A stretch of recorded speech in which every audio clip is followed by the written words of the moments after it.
ಶ್ರೀರಸ್ತು ಶುಭಮಸ್ತು ಶ್ರೀರಸ್ತು ಶುಭಮಸ್ತು.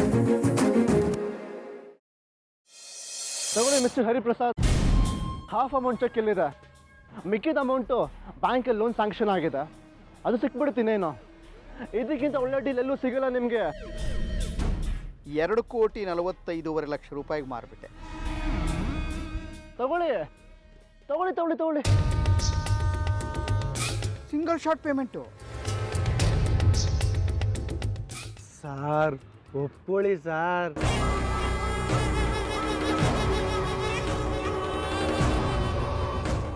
ಇದರಲ್ಲೆಲ್ಲ ಪೇಪರ್ಸು ಇದೆ. ನಾನು ಈ ಮನೆನ ನನ್ನ ಅಜ್ಜಿ ಅನ್ನಪೂರ್ಣ ಅವ್ರ ಹೆಸರಲ್ಲಿ ತಗೋತಿದ್ದೇನೆ. ಯಾಕೆ ಅಂದರೆ ಈ ಮನೆ ನಮ್ಮ ಅಜ್ಜಿದು, ನಮ್ಮ ಅಜ್ಜಿ ಹೆಸರಲ್ಲೇ ಈ ಮನೆ, ಕಂಪ್ನಿ, ಫಾರ್ಮ್ ಹೌಸ್ ಎಲ್ಲ ಇರೋದು. ನಿಮ್ಮ ಅಜ್ಜಿ ಹೆಸರನ್ನ ಅಳಿಸಿ ಅವ್ರ ಮಗನ ಹೆಸರು ಬರ್ಸೋದು ಎಷ್ಟೊತ್ತಿನ ಕೆಲಸನೋ. ಸೈನ್ ಮಾಡಿ. ಇವಾಗ ನಾನಿರೋ ಪರಿಸ್ಥಿತಿಲಿ ಇದನ್ನ ಬಿಟ್ಟರೆ ಬೇರೆ ದಾರಿನೇ ಇಲ್ಲ. ಹಾಳಾಗೋಗ್ಲಿ, ಯಾರು ತಗೊಂಡ್ರೆ ನನಗೇನು, ನನಗೆ ದುಡ್ಡು ಬರೋದು ಮುಖ್ಯ.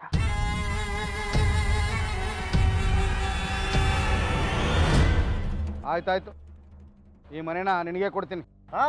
That's good, that's really good mister Hariprasad. ತಗೊಳ್ಳಿ, ಈ ಪೇಪರ್ಸಿಗೆ ಸೈನ್ ಹಾಕ್ಬಿಡಿ. ನೀವು ತಗೋತೀರಂತ ನನಗೆ ಗೊತ್ತಿತ್ತು. ಸಾಲ್ಗಾರು ವಿಪರೀತ ಕಾಲ್ ಮಾಡ್ತಿರ್ಬೇಕಲ್ಲ. ಎನಿವೇಸ್, ನಿಮ್ಮ ಕತೆ ನಮಗೆ ಯಾಕೆ? ತಗೊಳ್ಳಿ, ಸೈನ್ ಮಾಡಿ. ಅರೆ ಏನು ನೋಡ್ತಿದ್ದೀರಾ? ಸೈನ್ ಹಾಕ್ರಿ. ನನಗೆ ಟೈಮ್ ಇಲ್ಲ, ಬಿಸ್ನೆಸ್ಸಲ್ಲಿ ಫುಲ್ ಬ್ಯುಸಿ ಆಗಿಬಿಟ್ಟಿದ್ದೇನೆ. ನಿಮ್ಮಷ್ಟು ಪುರ್ಸೊತ್ತು ಇಲ್ಲವೇ ಇಲ್ಲ. ಸೈನ್ ಹಾಕಿ, ಸೈನ್ ಹಾಕಿ.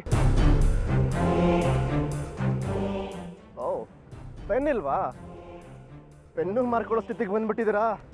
ನಾನು ಕೊಡ್ತೀನಿ. ತಗೊಳ್ಳಿ ತಗೊಳ್ಳಿ ಪ್ಲೀಸ್. ಸೋಮಶೇಖರ್ ಅವರೇ, ನೀವು ನನಗೆ ಇದನ್ನು ಹೇಳಿದ್ರೆ ನನಗೆ ಮನೆ ಕೈ ತಪ್ಪು ಹೋಗ್ತಿತ್ತು. ಥ್ಯಾಂಕ್ ಯು ರೀ, ಥ್ಯಾಂಕ್ ಯು ಸೋ ಮಚ್. ಯಾರು ತೊಗೊಂಡ್ರಿ ಏನು ಸರ್? ನನ್ಗೆ ಬರೋ ಕಮಿಷನ್ ನಂಗೆ ಬಂದರೆ ಸಾಕು. Of course. ತಗೊಳ್ಳಿ. ಓಕೆನಾ?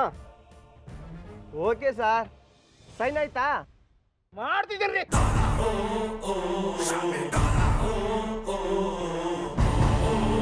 ಎಲ್ಲ ಸೈನ್ ಆಗಿದೆ, ತಗೊಳ್ಳಿ. ಕೀನ ಹ್ಯಾಂಡ್ ಓವರ್ ಮಾಡಿಬಿಡಿ ಸರ್. ಕೀ ಇಟ್ಕೊಂಡು ನಾನೇನ್ರಿ ಮಾಡಲಿ?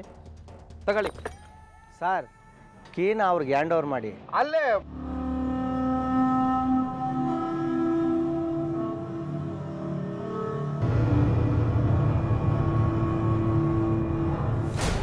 ತಗೋ. ಈ ಕೀ ಕೊಡ್ಬೇಕಾಗಿರೋದು ನನಗಲ್ಲ, ಈ ಮನೆ ನಿಜವಾದ ಓನರ್ಗೆ, ಅಂದ್ರೆ ಇವ್ರಿಗೆ.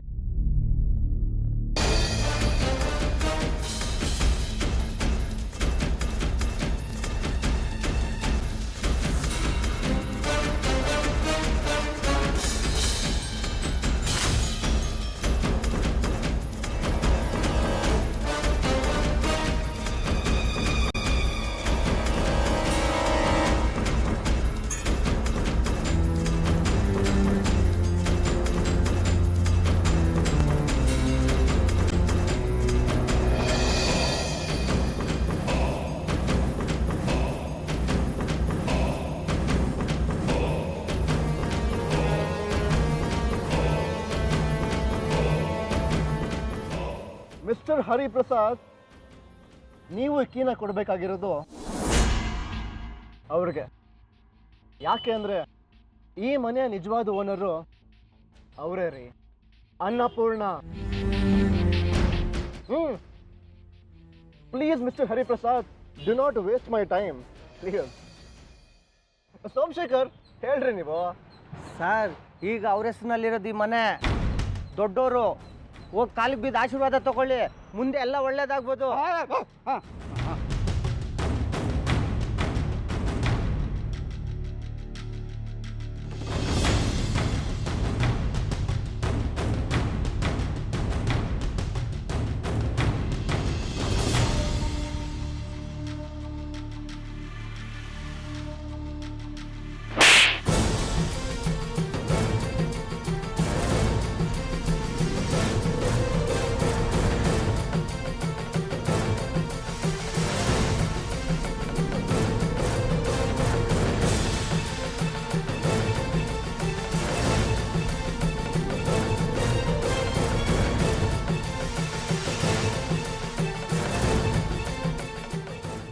ಪಾಪಿ, ಜಗತ್ತಿನಲ್ಲಿರೋ ಎಲ್ಲ ಕೆಟ್ಟ ಗುಣಗಳು ನಿನ್ನಲ್ಲಿ ತುಂಬಿಕೊಂಡಿದೆ.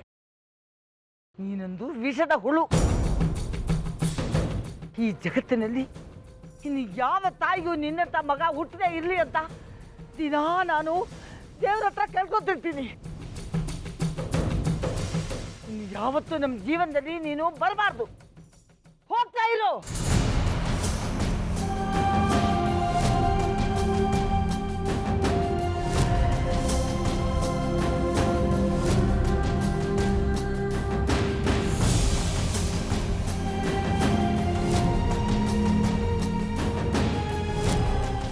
ಅಜ್ಜಿ ಹೇಳಿದ್ ಕೇಳಿಸ್ಲಿಲ್ವಾ? Get the hell out of here.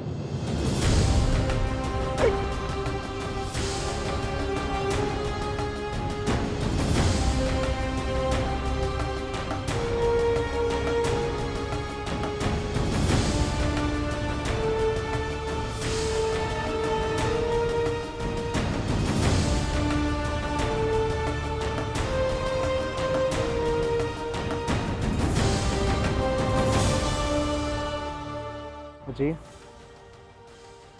ಬನ್ನಿ ಬನ್ನಿ ಅಜ್ಜಿ.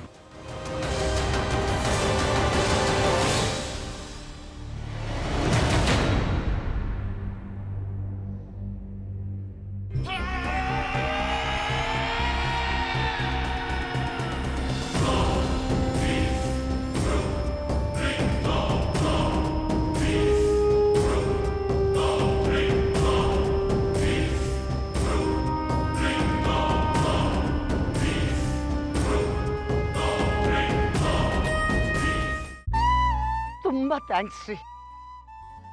ನನ್ನ ಮನೆ ನನಗೆ ಉಳಿಸ್ಕೊಟ್ಬಿಟ್ಟೆ. ಇದು ನನ್ನ ಬರೀ ಮನೆ ಅಲ್ಲ, ನನ್ನ ಗೌರವ, ನನ್ನ ಪ್ರತಿಷ್ಠೆ, ನನ್ನ ಆತ್ಮ ಎಲ್ಲ ಆಗಿತ್ತು. ಅದನ್ನೆಲ್ಲ ಉಳಿಸ್ಕೊಟ್ಬಿಟ್ಟೆ.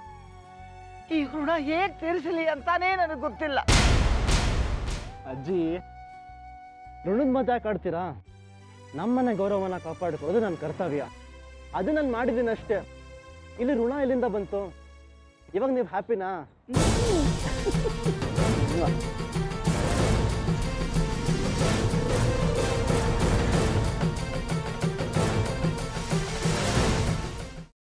ನಾವು ಮತ್ತೆ ಒಂದಾಗ್ತೀವಿ, ವಾಪಸ್ ಆ ಮನೆಗೆ ಹೋಗ್ತೀವಿ ಅನ್ಕೊಂಡೇ ಇರಲಿಲ್ಲ. ಎಲ್ಲ ನಮ್ಮ ಶ್ರೀಯಿಂದ ಆಯಿತು. Thank you Shri. ನೋಡ್ದ್ಯಲ್ಲ ಅಲ್ಲೂ, ನಮ್ಮ ಶ್ರೀ ಮನ್ಸು ಮಾಡಿದ್ರೆ ಏನು ಬೇಕಾದ್ರೂ ಮಾಡ್ಬೋದು ಅಂತ ತೋರಿಸ್ಕೊಟ್ಬಿಟ್ಟ. ಇಂಥ ಮಗನ ಪಡೆಯೋಕ್ಕೆ ನಂಗೆ ತುಂಬ ಹೆಮ್ಮೆ ಅನಿಸುತ್ತೆ. ಮೊದಲೇ ಗೊತ್ತಿದ್ದಿದ್ರೆ ಈ ಲಗೇಜ್ನೆಲ್ಲ ನಾನು ತರ್ತಾನೆ ಇರಲಿಲ್ಲ. ಈಗ ನೋಡಿ ಮತ್ತೆ ಹೊತ್ಕೊಂಡು ಹೋಗ್ಬೇಕು. ಡೋಂಟ್ ವರಿ ಮಾಮ್, ಲಗೇಜ್ ನಾನು ಕಾರಲ್ಲಿ ಇಡಿಸ್ತೀನಿ. ಅದನ್ನೇ ನಿನ್ನ ತಲೆ ಮೇಲೆ ಹೊರಿಸಲ್ಲ. ನೋಡಿದ್ರಾ ಎಲ್ಲರೂ ಮಾತಾಡ್ತಾ ನಿಂತ್ಬಿಟ್ಟಿದ್ದೀರಾ. ಇಷ್ಟೊತ್ತಿಗೆ ನಾವಲ್ಲಿ ಇರಬೇಕಿತ್ತು. ನಡೀರಿ ನಡೀರಿ. ಅತ್ತೆ, ತುಂಬ ದಿನ ಆದಮೇಲೆ ನಮ್ಮ ಮನೆಗೆ ಹೋಗ್ತಿದ್ದೀವಿ. ಹೀಗೆ ಸಿಂಪಲ್ ಆಗಿ ಹೋದರೆ ಏನು ಚೆನ್ನಾಗಿರುತ್ತೆ? ಸಣ್ಣದಾಗೊಂದು ಗೃಹ ಪ್ರವೇಶದ ಥರ ಮಾಡಿದರೆ ಚೆನ್ನಾಗಿರ್ತಿತ್ತು. ನಮ್ಮ ಸ್ಥಿತಿನ ನೋಡಿ ತುಂಬ ಜನ ಆಡ್ಕೊಂಡಿದ್ರು. ಅವ್ರಿಗೆಲ್ಲ ಉತ್ತರ ಕೊಟ್ಟಾಗ ಆಗ್ತಿತ್ತು. ಇಲ್ಲಿ ಅದರ ಅವಶ್ಯಕತೆ ಇಲ್ಲ. ಇಲ್ಲಿ ಯಾರನ್ನೂ ಮೆಚ್ಚಿಸೋದಕ್ಕೆ ಇನ್ಯಾವುದಕ್ಕೋ ನಾವಲ್ಲಿ ಹೋಗ್ತಿಲ್ಲ. ಅದು ನಮ್ಮನೆ, ನಾವಲ್ಲಿಗೆ ಹೋಗ್ತಾ ಇದೀವಿ ಅಷ್ಟೇ. ನಡೀರಿ ನಡೀರಿ, ಬೇಗ ನಡೀರಿ. ಶ್ರೀ, ಹೊರಡೋದಕ್ಕೆಲ್ಲ ವ್ಯವಸ್ಥೆ ಮಾಡಿದ್ಯಲ್ವಾ? ಯಾಕೆಂದ್ರೆ ಎಲ್ಲರೂ ಒಂದೇ ಗಾಡಿನಲ್ಲಿ ಹೋಗೋದಕ್ಕೆ ಆಗೋದಿಲ್ಲ ಅಲ್ವಾ? ನೀವು ತಲೆನ ಕೆಡಿಸ್ಕೊಬಿಡಿ ಮಾಮ್. 2 ಟ್ಯಾಕ್ಸಿ ಬುಕ್ ಮಾಡಿದ್ದೀನಿ, ಓಕೆನಾ? ಹೌದಾ, ಸರಿ. ಹಾಗಾದ್ರೆ ನಿನ್ ಕಾರಲ್ಲಿ ನಿನ್ ಜೊತೆನೆ ನಾನು ಬರ್ತೀನಿ. ಮಾಮ್ಸ್, ನೀವೆಲ್ಲ ಹೊರಟಿರಿ, ನಂಗೆ ಸ್ವಲ್ಪ ಕೆಲಸ ಇದೆ, ಅದನ್ನ ಮುಗಿಸ್ಕೊಂಡು ಬರ್ತೀನಿ. ಎಲ್ಲಿಗೋ ಶ್ರೀ? ನಾನು ಬಂದ್ಮೇಲೆ ನಿಮಗೆ ಗೊತ್ತಾಗುತ್ತೆ.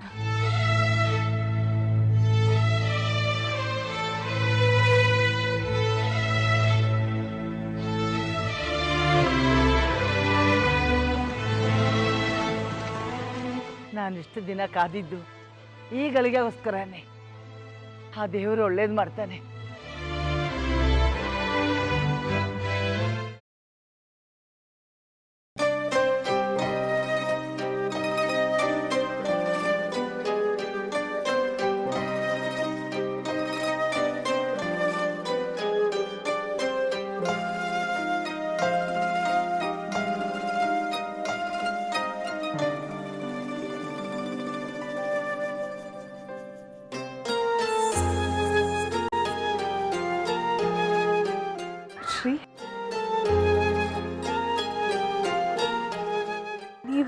ಇಲ್ಲಿ ಆಶ್ಚರ್ಯ ಆಗ್ತಿದೆಯಾ? ಆಶ್ಚರ್ಯ ಪಡುವಂಥ ವಿಷಯಗಳು ಇನ್ನು ತುಂಬಾನೇ ಇದೆ.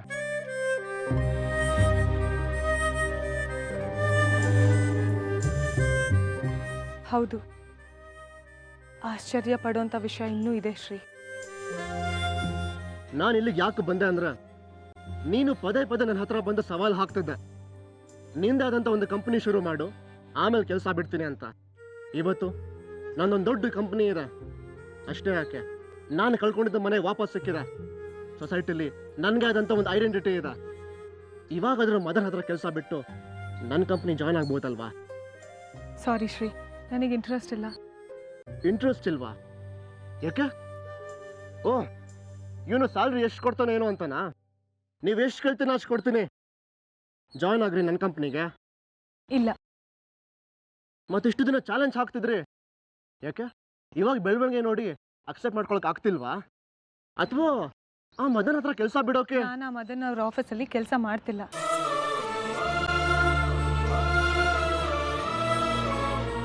ನಾನು ಆ ಕೆಲಸ ಬಿಟ್ಟು ತುಂಬ ದಿನ ಆಯಿತು. ಕೆಲಸ ಬಿಟ್ರಾ? ನನಗೆ ಹೇಳಲೇ ಇಲ್ಲ. ಹೇಳೋ ಸಂದರ್ಭ ಬಂದಿರಲಿಲ್ಲ. ಸಂದರ್ಭ ಬಂದಿರ್ಲಿಲ್ವೋ ಅಥವಾ ಹೇಳಕ್ ಮನ್ಸಿರ್ಲಿಲ್ವೋ? ಯಾಕೆ ಶ್ರೀ, ತುಂಬ ನೆಗೆಟಿವ್ ಆಗಿ ಯೋಚನೆ ಮಾಡೋದು ಕಲ್ತ್ಬಿಟ್ಟಿದ್ಯಾ? ಈಗ ಆ ಮಾತು ಬೇಡ. ಅಲ್ಲಿ ಕೆಲಸ ಮಾಡ್ತಿಲ್ಲ ಅಂದ್ರೆ ನಮ್ಮ ಕಂಪ್ನಿ ಜಾಯ್ನ್ ಆಗೋದಕ್ಕೆ ಏನು ಸಮಸ್ಯೆ? ನನಗೆ ಸೇರಕ್ಕೆ ಇಷ್ಟ, ಆದರೆ ಒಬ್ರು ಪರ್ಮಿಷನ್ ಕೊಡ್ತಿಲ್ಲ. ಪರ್ಮಿಷನ್ ಕೊಡ್ತಿಲ್ವಾ? ಯಾರು?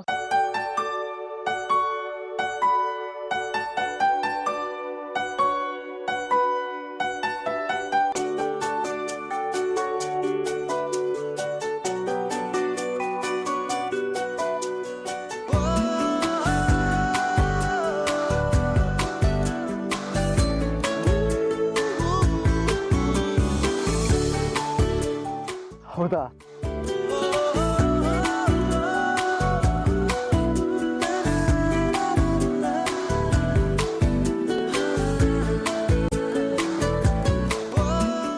ಜಾನು, ನಿಜವಾಗ್ಲೂ?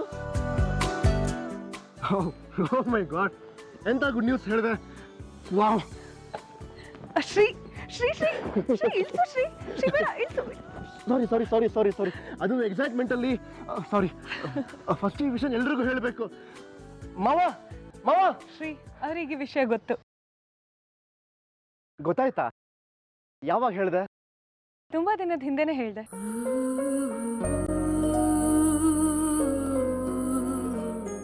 ಹಾಗಾದ್ರೆ ನನ್ಗೆ ಯಾಕೆ ಹೇಳಲಿಲ್ಲ? ಓ, ನಾನು ಅಷ್ಟು ಮುಖ್ಯ ಅನ್ನಿಸ್ಲಿಲ್ವಾ?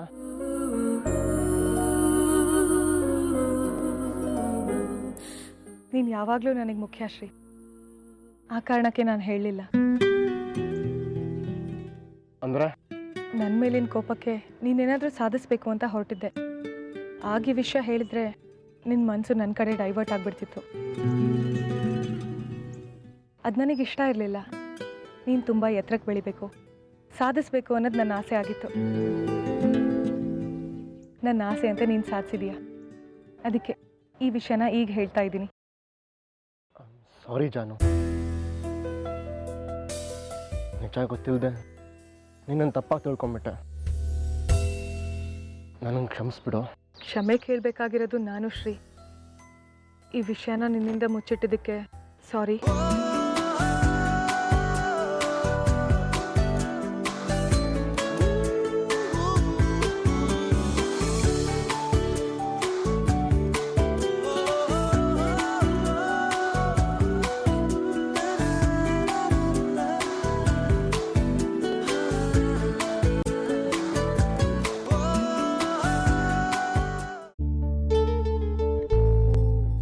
ಅತ್ತಿಗೆ, ಶ್ರೀ ಎಲ್ಲೋದ? ಏನಂತ ಇಂಪಾರ್ಟೆಂಟ್ ಕೆಲಸ? ನಮ್ಮ ಶ್ರೀ ಜಾನ್ವಿನ್ ಕರ್ಕೊಂಬರಕ್ ಹೋಗಿದ್ದಾರೆ. ಅವಳನ್ನ ಯಾಕೆ ಕರ್ಕೊಂಡು ಬರಕ್ ಹೋಗಿದ್ದಾನ ಅವನು? ನೀವೆಲ್ಲರೂ ಸೇರಿ ಅವಳನ್ನ ತಲೆ ಮೇಲೆ ಕೂರಿಸ್ಕೊಂಡಿದ್ದೀರಾ. ಅವಳಿಂದ ಅವಮಾನ ಕಷ್ಟ ಎಲ್ಲ ಅನುಭವಿಸಿದೀವಿ ನಾವು. ಎಷ್ಟು ದಿನ ಆದ್ಮೇಲೆ ನಾವೆಲ್ಲರೂ ಸಂತೋಷವಾಗಿದ್ದೀವಿ. ಅತ್ತಿಗೆ, ಈಗ ಅವಳು ಬೇಕಾ? ತಿಳಿದೆ ಏನೇನೋ ಮಾತಾಡಬೇಡ ಬೇಬಿ. ಶ್ರೀ ಇಷ್ಟೆಲ್ಲ ಸಾಧನೆ ಮಾಡೋದಕ್ಕೆ ಜಾನ್ವಿ ಎಷ್ಟು ಕಷ್ಟಪಟ್ಟಿದ್ದಾಳೆ ಗೊತ್ತಾ? ಯಾರ್ಯಾರ ಹತ್ರ ಎಂತೆಂಥ ಮಾತು ಹೇಳಿಸ್ಕೊಂಡಿದ್ದಾಳೆ ಅಂತ ಗೊತ್ತಾ ನಿನಗೆ? ಶ್ರೀ ಮೊದಲಿನ ಸ್ಥಾನಕ್ಕೆ ಹೋಗಬೇಕು ಅಂತ ತಾನು ತಾಯಿ ಆಗ್ತಿರೋ ವಿಷಯನ ಮುಚ್ಚಿಟ್ಟು ಎಷ್ಟು ಸಂಕಟ ಪಡ್ತಿದ್ದಾಳೆ ಗೊತ್ತಾ?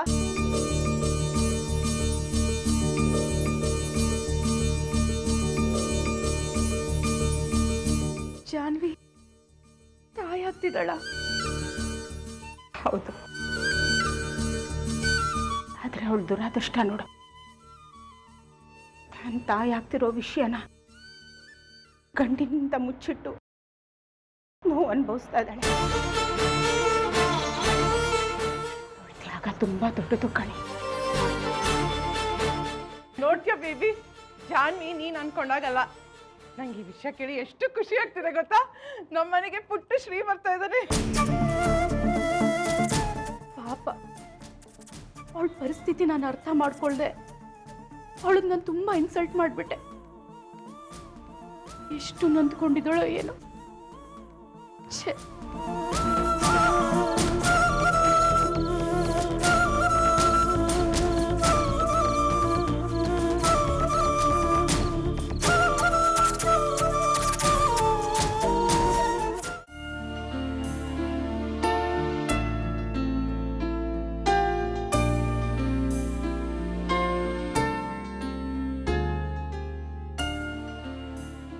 ಅಳಿಯಂದ್ರೆ ನನ್ನ ಮಗಳು ಯಾವುದೇ ಸುಳ್ಳು ಮೋಸ ಗೊತ್ತಿಲ್ಲದೆ ಇರೋ ಪಾಪದ ಹುಡುಗಿ.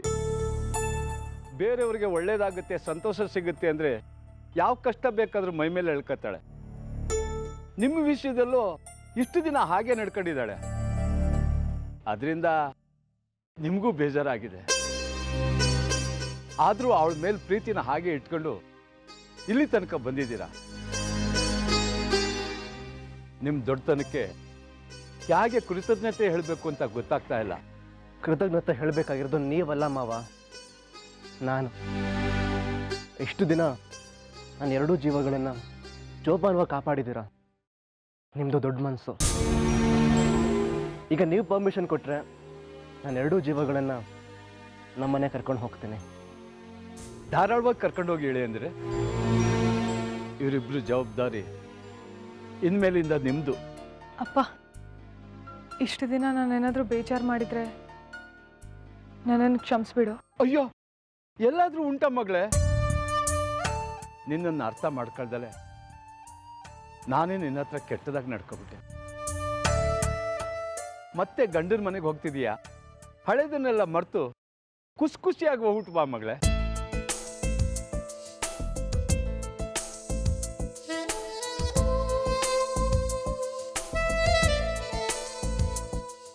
ಬರ್ತೀವಿ ಮಾವ. ಅಪ್ಪ, ಬರ್ತೀನಿ.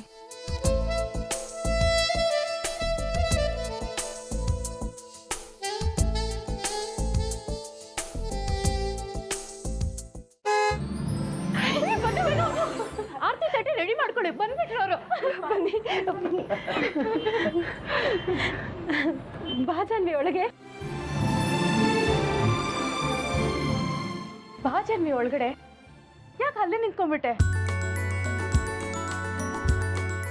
ಯಾಕೆ ಜಾನ್ವಿ ಆಶ್ಚರ್ಯದಿಂದ ನೋಡ್ತಿದ್ಯಾ? ನನ್ಗೆ ಅಮ್ಮನೂ ಲಲಿತಾ ಅತ್ಕೆನೂ ಎಲ್ಲ ವಿಷಯನೂ ಹೇಳಿದ್ರು.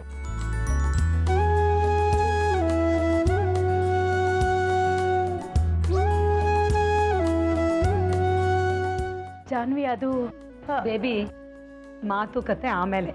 ಮೊದಲು ಆರತಿ ಮಾಡಿ ಅವಳನ್ನ ಒಳಗೆ ಕರ್ಕೊಳ್ಳೋಣ. ಬನ್ನಿ ಬನ್ನಿ, ಬಾರೋ, ಒಳಗಡೆ ಬಾ.